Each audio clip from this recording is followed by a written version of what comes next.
technology issues, but they were as resolved as they're getting for the presentation. So welcome everyone to the second Arthur W. Page Center Professional in Residence Lecture. Thank you for being here tonight. We're pleased to have with us Tom Forsythe, who's the Vice President of Global Communications for General Mills. A little bit about Tom. Tom leads communication for one of the world's leading consumer products companies, with operations in more than 100 countries and more than 100 consumer brands, including Cheerios, Haagen-Dazs, Betty Crocker, Nature Valley, Pillsbury, Progresso, Yoplait, and many more. In 2013, the company reported global net sales of $17.8 billion. Headquartered in Minneapolis, Minnesota, General Mills has been named one of the world's most admired companies, the most reputable companies, most innovative companies, and one of the 100 best places to work for. At General Mills, Forsythe is responsible for public relations, media relations, corporate brand management, crisis communication, corporate reputation, among other areas. So we're honored to have him here with us tonight, so thank you for joining us. Thank you. It's a pleasure to be here. Can you hear me okay? Yes. I know that some of you are here voluntarily, and I appreciate that. I know some of you are here involuntarily, and I appreciate that even more. I'm going to try to have as much fun as I can. I'm going to talk to you about something I actually care about. It's one of my favorite topics because it's one of the most important dimensions of our lives. It's the foundation of friendships. It's the essence of relationships. We act on it every day. We take years to build, seconds to break, and years to recover. And it is really a foundational element for us. It's felt but not seen. And yet you act on it every day. We seek it personally, we crave it professionally. We learn it in preschool, but we rarely study it in business school. And what I'm talking about is so elemental to business that without it, business would grind to a halt. Transactions wouldn't occur. Credit would not be extended. And our whole enterprise would ground to a halt. So the topic tonight is trust. And I know that you don't know me very well, but let me just do an experiment. Would anyone give me $10 for this sight unseen? What if I told you it had a $20 value? Okay. Yeah. Sure. Okay, students only. Do you have $10? Cash only. That's the way the terms are on this particular thing. Now imagine that my website says that I have a 95% satisfaction rating with my consumers. What if my website said I only had an 85% satisfaction rating? Based on your status, I'll still trust you. Yeah, that's exactly. I think because of what we do, right? I'm your guest speaker. Here's our transaction. Then use 4. Wait, I got a big change. This is going to be a business transaction. See how I did for you. The foundation of business transactions is actually trust. One of the reasons she trusted me at that moment was because of who I am, right? Nope, there's a 20 in there. $20 value. Because you know I'm your guest speaker, right? So you probably give me the benefit of the doubt. You probably think, he works for a good company. He's probably a trustworthy fellow. You heard of our company. I know that you trust it. Most of you probably do. And because of that, we have some foundation. But the foundation that we develop as we do business with each other, or as we become friends, or as we enter into a relationship or a partnership, that's where we build trust. And it takes actually a very long time. Stephen Covey, whom you know, 7 Habits of Highly Effective People, he put it this way: trust is the glue of life.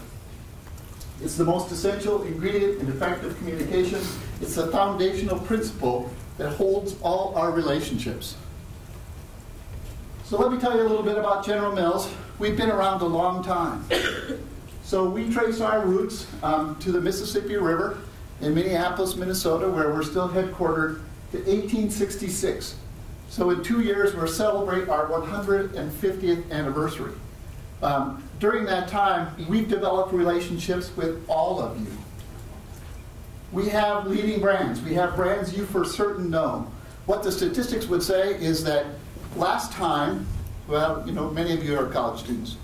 So I don't know exactly what you bought last time you went shopping. It was probably frozen pizza. And maybe ramen, maybe breakfast cereal. But the average shopper who goes to the store will have 4 to 5 of our brands in their cart. And 98% of Americans will have our brands in the pantry. These don't look very good because they all shifted color. But you'll know the Pillsbury Doughboy. You'll probably like him already.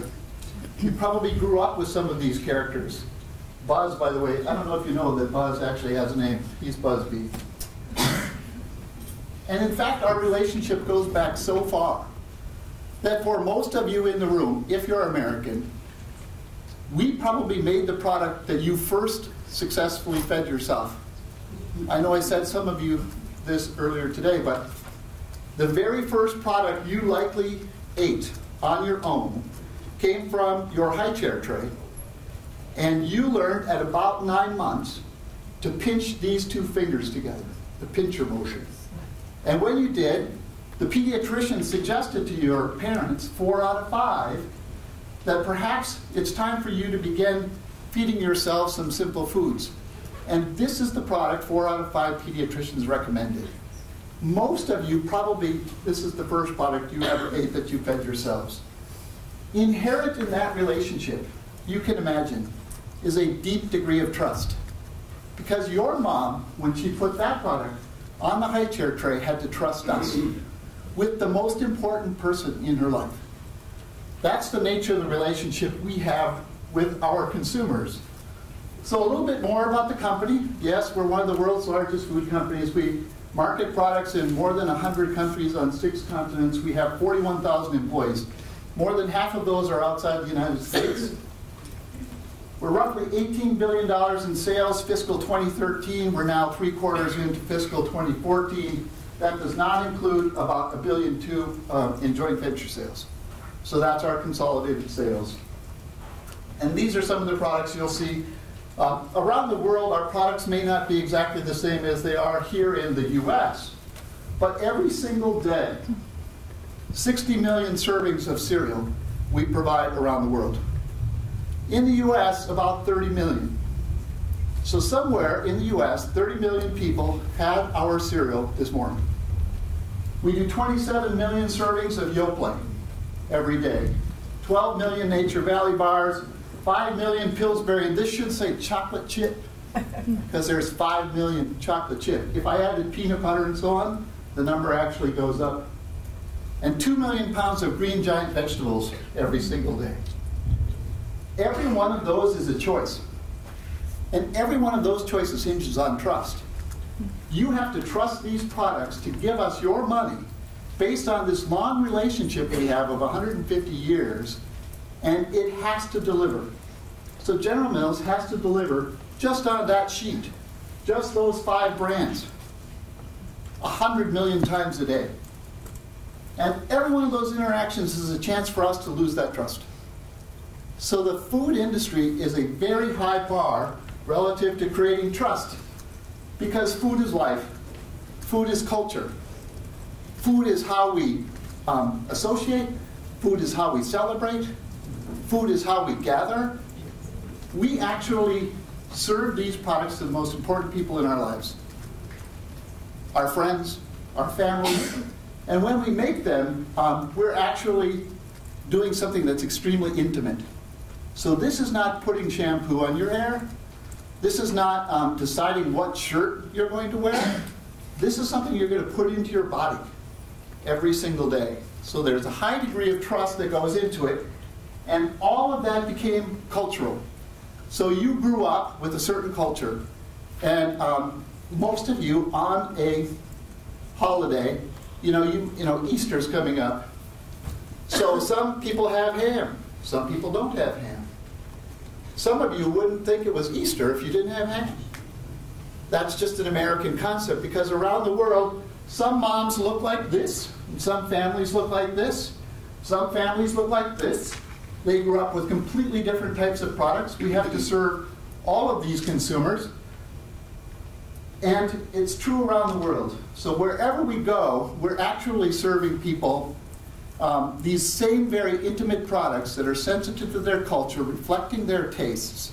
And we're doing it in a way that makes sense for them and reinforcing that relationship of trust with every one of these interactions. So let me tell you about Wan Chai Ferry. Wan Chai Ferry is our frozen dim sum business in China. We are the largest producer of dumplings in China, General Mills. Now you wouldn't expect this because we're an American company, but let me tell you about the dumpling. In China, a dumpling is a staple. So imagine, it's a little like pizza. So in the US, you'll probably have pizza every couple of weeks, maybe once a week. In China, you'll have dumplings once a week, maybe twice a week. But it's also such a staple that it's important to serve at meals when you have your guests. So the Wan Chai Ferry business is built on the premise that we can make that more convenient for you and still have it be very high quality. So our dumpling simulates handmade. It's high quality, it's more expensive, it actually is made by hand because we haven't figured out a machine that can make the dumpling look the same. So it's made at high speed by people making dumplings. And if you were having your in-laws over, they would expect that you would have made your dumplings homemade. Because these are the most important people in your lives. When you bring someone important over or a much-loved guest, you're going to want to prepare these highly intensive things that show how much you care. The premise of Wan Chai Ferry is that your mother-in-law won't know if you use our dumplings. And as a result, we're the #1 selling dumpling in every city in which we compete. And that's the equivalent of a Chinese company coming to America and outselling McDonald's and cheeseburgers. It's very, very difficult to do, but it's cultural. And it is taking care of the most important people in your lives. In India, one of the products that we produce is atta flour. Now we know flour. General Mills has been making flour since 1866. That's our very first product. In India, a product as simple as flour in a pouch is a convenience item. Because for a typical Indian consumer, they may actually have wheat, the grain, in their kitchen. And they might bring it to the local chakka to have it milled so that the flour will be fresh so they can make roti, which they do every day. This product makes that entirely easier for women in India who are now joining the workforce with 2-income families. So a product that has been around for 150 years for us is actually a convenience item in India. So my grandmother lived to 107, and she was quite a baker.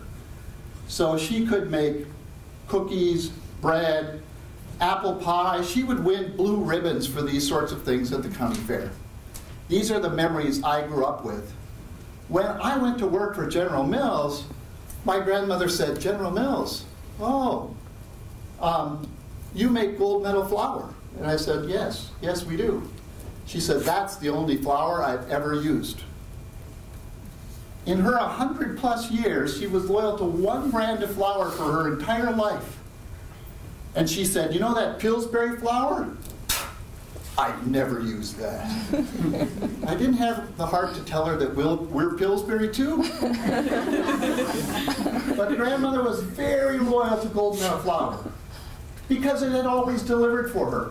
If you make bread by hand, it's going to take you a very long time. It's actually hard work. If your flour lets you down, you change. And we've been doing that for 150 years. My dad was a Ford man.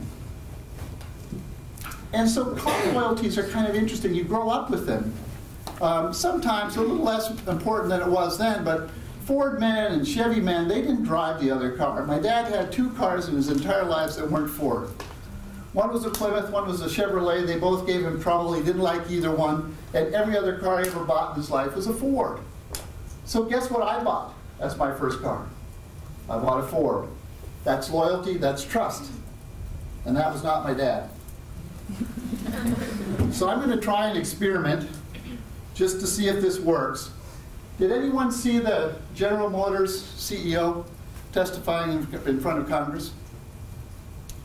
Well, if you haven't, and you're communication students, it would be good for you to see. But I'm going to try to play for you something that's more mainstream. I have to find my glasses. And we're going to go back and forth just a little bit.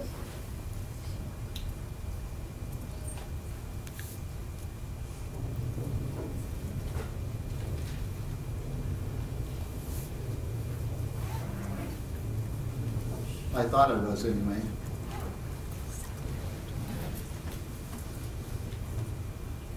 Is it in the QuickTime? It's worth it.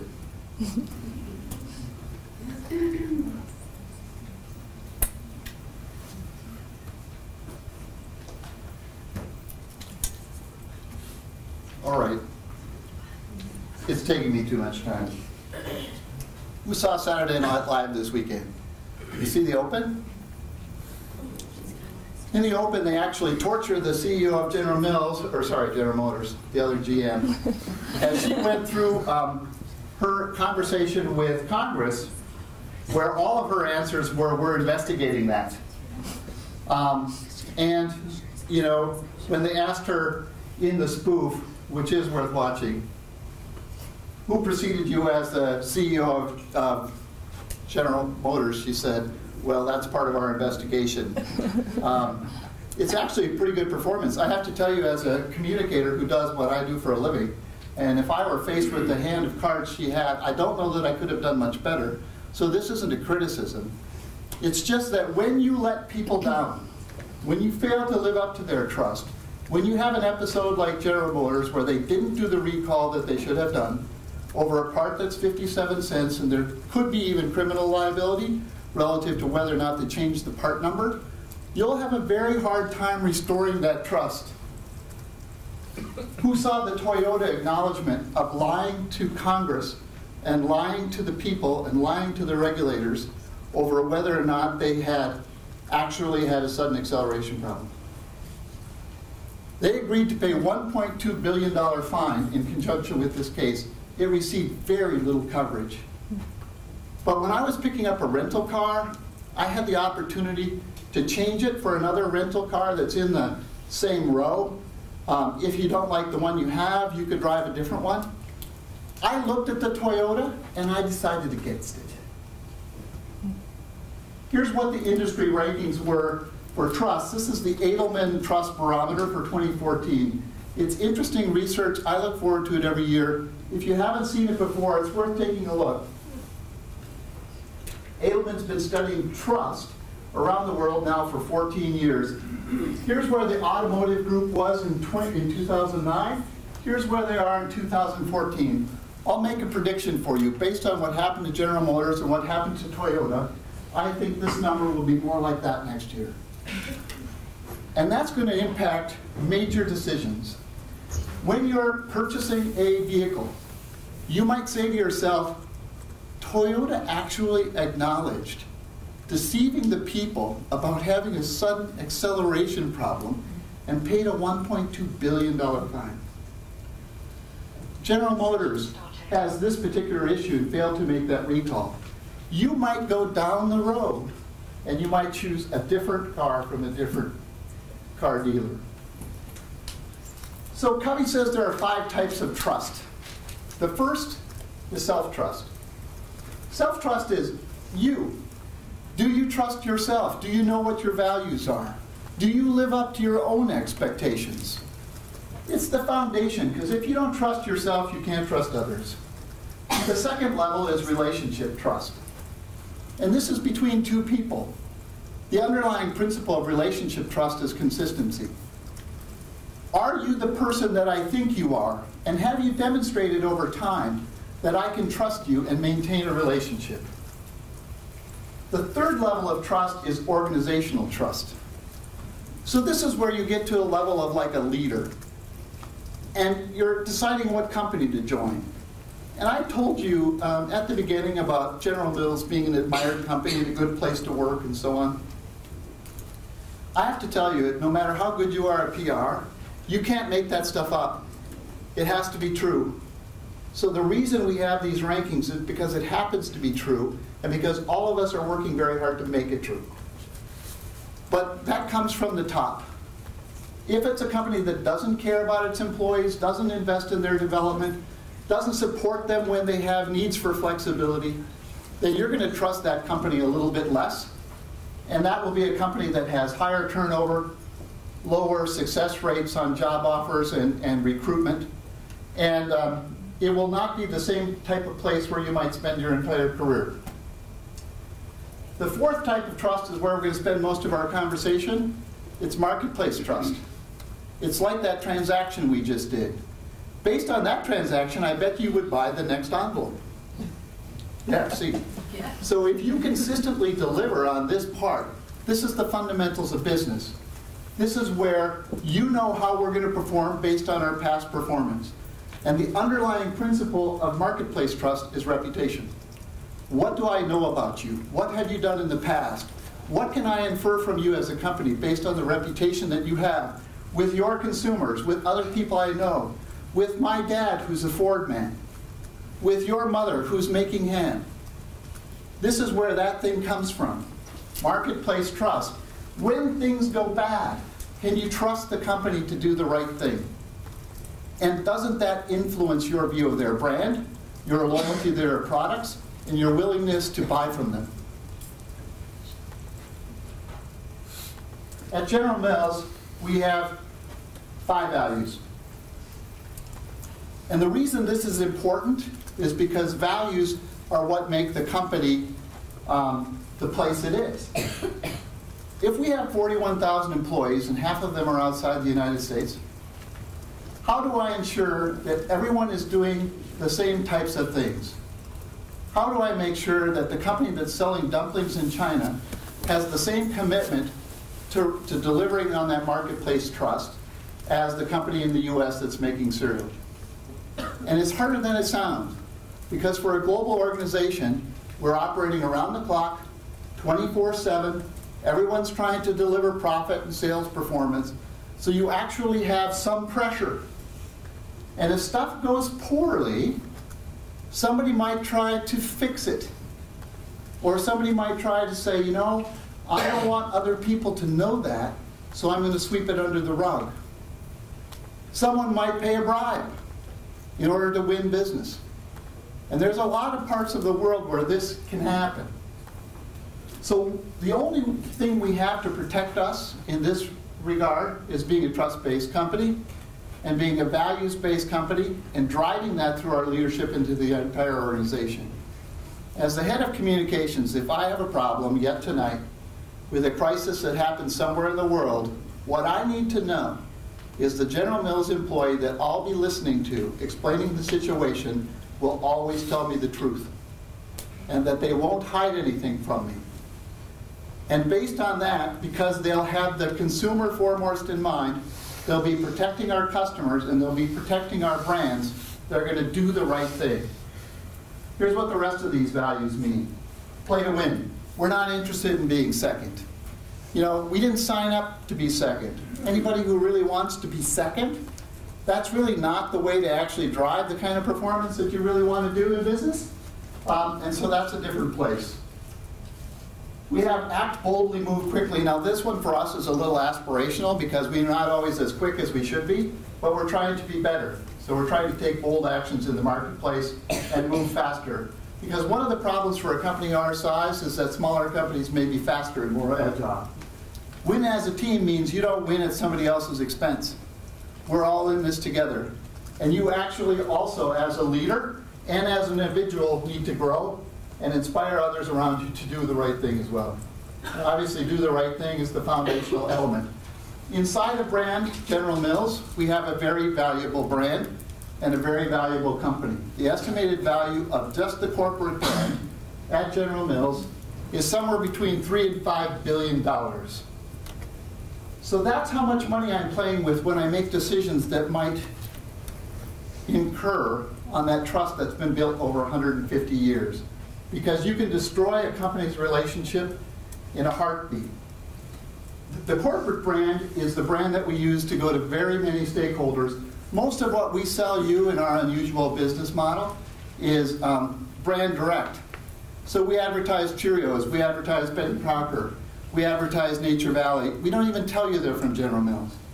But when we go as General Mills, we go as the company to our customers, to policymakers, to shareholders, to employees, to other stakeholders, and certainly to the media. And corporate brands matter, increasingly matter. This is consumer research from Weber Sandwick. And consumers report that 56%, it's hard to see, research to learn about companies that make what they buy. 61% get annoyed when they can't tell what company's behind a product. 67% are increasingly checking labels to see what the company is behind a product. And 70% will avoid buying a product if they don't like the company behind the product. So if you think the corporate brand doesn't matter, it actually really does. Now, as for General Mills, we try to drive the corporate brand by building and reinforcing our reputation, and we use message platforms to do that. So this is research that we had APCO do to basically say, for the things that matter to people, are we driving the right things? And the way to look at this chart is, these are the ones that aren't so very important and don't make a big deal up to your reputation. These are the most important. If you're driving them well and doing well, the chart should look like this. So we're sort of aligned on the right things. We proactively work to build our reputation. Here's our message platforms: financial performance, leadership, innovation, corporate social responsibility, health and wellness, and global growth. Here's our scores on these in Harris. Harris is kind of our best measure, Harris Interactive. It's a measure of companies' reputations. And we're doing reasonably well in this space. We use all the tools that you might expect, right? We have the website, we have the blogs, we have 100 social media properties in the US alone. I don't even know how many we have globally, but I know we've got about 100 in the US. And of course, we do a very good job of communicating as leaders. And as a result, our brand is actually quite strong. This is, again, APCO's measure. General Mills brand, slightly stronger than Cheerios, slightly stronger than Kellogg or Campbell or Kraft. So we're doing okay. But the base of our brand is actually very narrow. When we talk to US consumers about what we do, and we actually ask you, what do you know about General Mills? The single biggest word you use is cereal. And in fact, this is also an APCO chart. When they did this chart, it's the first time in a word cloud they ever had to make a single word smaller to make it all fit. So not only do you say cereal, but you say cereal so much that the rest of the words really didn't show up all that well. You'll see Cheerios is pretty high. It's the brand you associate with us most. Here's Lucky Charms. Here's a tiny Betty Crocker. So you really don't know us all that well, which is kind of a function of our business model, and a bit of a surprise if we've been around for 150 years. When we tell you more about our company, we tell you all the things we make, your perception of our favorability actually goes up. Because if you knew us better, you actually like us better. This is a communications opportunity for me, if I could help you understand better who we are. So we are among the world's most admired. Here's our ordinal ranking. Here's where we rank in Fortune's list. Now, the important thing to know about this list is we're not up against any slouches at all. Nestle is the world's largest food company. They're roughly 6 times our size. They could probably swallow us for breakfast. So these companies are no slouch to compete with, companies like Pepsi and Unilever. And all that being said, our reputation is actually reasonably strong. Among all American companies, here's where General Mills ranks. 7 with consumers. So if you do what I do, you should sort of do a victory lap, retire, and quit. Because from here, it's pretty much only going to go downhill. We're among the world's most loved. This is APCO research again. Here we land 23rd. We do very well on customer satisfaction. All the consumer products companies do. We're at 87. Our overall reputation is also in the Reputation Institute's top 10. I have to tell you, in 2012, we were the #1 company measured in their study of the US. And truly, I almost quit. Because I thought, okay, from #1, it's going to go down. It went down to 7. But overall, our global brand is very weak. We have the largest gap between our domestic market and our foreign market of any company measured. And it's because we just got there. So we actually started our global business sort of around 1991. And we've grown very quickly. We have 30% of our sales outside the US at the moment. But basically, nobody's heard of us, and they didn't grow up with us. So we have a lot that we need to do. Because every one of these transactions, remember what I told you about that 100 million servings? 100 million different products every day? The number is actually higher than that by the time I add in things like dumplings and ata and roti and diablitos in Venezuela. Every one of those choices has to be reinforced by what we do in the marketplace. It also has to be reinforced with the things that we do when it doesn't go right. So I just want to tell you a story about Totino's. And I'm going to go to my notes to make sure I can tell it reasonably correctly, because it's been a while. It was actually Halloween of 2007. And we received a call from the state of Tennessee. And they said, we've been investigating for many weeks an outbreak of E. coli. And we believe your products are associated. We had no idea. We actually questioned this. Here's the statistics. Tennessee had 21 people between July 20th and October 9th in 7 states who had fallen ill. They had, half of those had been hospitalized, and when they assessed their illness, which you can do with a stool sample, you can actually find E. coli, you can test E. coli, and you can actually do a DNA analysis of it to see what the strain is. It's like a fingerprint. And this particular E. coli was the most general strain. About 20% of E. coli was this particular strain. So across the US, 2.5 months, 21 people. And of those 21, about half, actually 10, remembered eating our product. Now, let me tell you a little bit about pizza, because it's kind of an amazing thing. And our pizza business is actually kind of amazing all by itself.